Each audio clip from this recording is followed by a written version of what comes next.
In this short tutorial, I want to show you how you can adjust the contrast of an image in Microsoft Excel.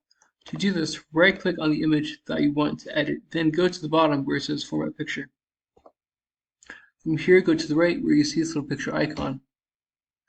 And then you will see a few different categories of options. You're going to want to click the first one, Picture Corrections.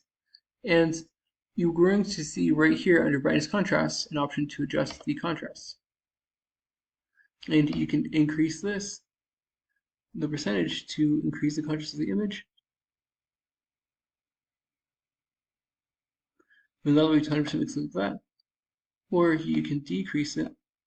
You reset to bring it back to its original. Or you can decrease it to decrease the contrast of the image.